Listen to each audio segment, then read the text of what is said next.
আজ আপনাদের সঙ্গে আমার গ্রামের বাড়িতে আমাদের যে ইটখোলা রয়েছে সেই ইটখোলাটার কিছু অংশ শেয়ার করব। ইট কিভাবে বানানো হয় এবং কিভাবে তা পোড়ানো হয় সেটা আমি আজ দেখে এসেছি, সেটাই আপনাদের সঙ্গে শেয়ার করছি। হ্যালো এভরিওয়ান, আসসালামু আলাইকুম। যে যেখান থেকে আমার এই ভিডিওটি দেখছেন, আশা করি সবাই ভালো আছেন এবং সুস্থ আছেন। তো অনেক দিনের কৌতূহল থেকে আসলে এই ইটখোলার ভেতরে ঢোকা। আমি কখনোই ইটখোলা কিভাবে ইট বানানো হয় এবং ইট কিভাবে পোড়ানো হয় সেটা দেখিনি।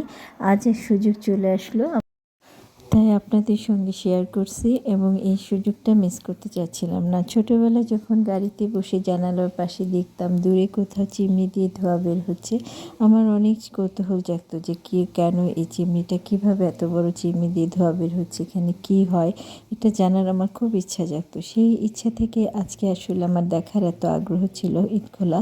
তো ইটখোলায় এসে দেখি ইটের কত যে পরিশ্রম এই ইটখোলাতে। ইটের শ্রমিকরা যারা কাজ করে তাদের শ্রমের বিনিময়ে আসলে আমরা অনেক বিলাসিতা করতে পারি।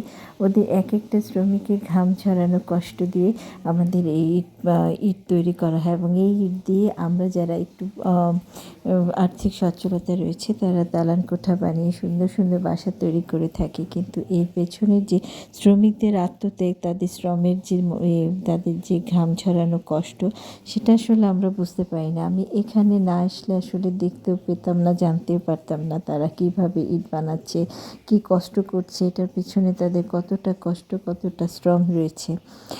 তো যেটাই হোক, আসলে আমি দেখে খুব অবাক হয়েছি এবং খুব ভালো লেগেছে।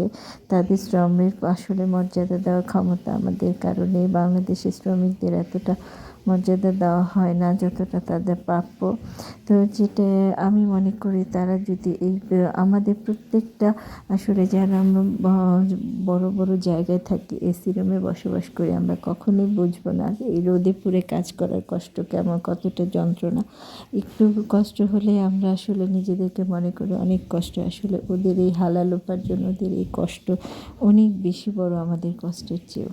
যারা সুন্দর সুন্দর বাড়িতে বসবাস করি, আমাদের পক্ষে কারোরই সম্ভব নয় বোঝা যে যারা এর পেছনে শ্রম দিয়েছে, ইটগুলি তৈরি করেছে, যারা সিমেন্ট বানিয়েছে, এরা কী ধরনের পরিশ্রম করেছে সারাদিন, কী কত পরিশ্রমের বিনিময়ে আমরা আসলে এই দালান কোঠা তৈরি করতে পারছি, এটা বোঝার ক্ষমতা আমাদের কারোরই নেই। তো যাই হোক, আমি ইটখোলার উপরে উঠে যাই এবং উঠে সেখানে মনে হচ্ছিল একটা জ্বলন্ত আগ্নেয়গিরি। তা আমি 2 মিনিটের বেশি স্টে করতে পারিনি উপরে। এই পরিমাণ তাপ, মনে হয় শুধু তাপ বের হচ্ছে, যে কোনো সময় ফেটে যাবে। এটার নিচে শুধু আগুন আর আগুন। এরা আগুনের ভিতরে কিভাবে যে বসবাস করে এই শ্রমিকগুলো, সারাটা দিন কাজ করে। এই যে এখান দিয়ে বাতাস দিচ্ছে, ইলেকট্রিক পাখার সাহায্যে কয়লা ঢেলে দিচ্ছে এবং ভেতরে আপনার ইটগুলি দেওয়া হয়েছে এবং ইটগুলি পুড়ে ধোয়া হচ্ছে চিমনি দিয়ে। এই পুরোটা জায়গার ভেতরে শুধু ইট আর আগুন, আর কিছুই নেই। আমি দেখে মানে খুব যেমন অবাক হয়েছি, তেমনই আসলে খুব ভালো লাগলো। আপনাদের ভাই আমাকে আগেও বলেছে দেখতে, আমি কখনো আসিনি। তো যাই হোক, আজকে আমার দিনটা সার্থক হয়েছে, ভালো লেগেছে। অনেক কিছু দেখার ইচ্ছা, আগ্রহ থেকে আসলে দেখা। আমার দিনটা ভালো কেটেছে, সব কিছু দেখে জেনে বুঝে খুব ভালো লাগলো। তো আজকের মতো আল্লাহ হাফেজ।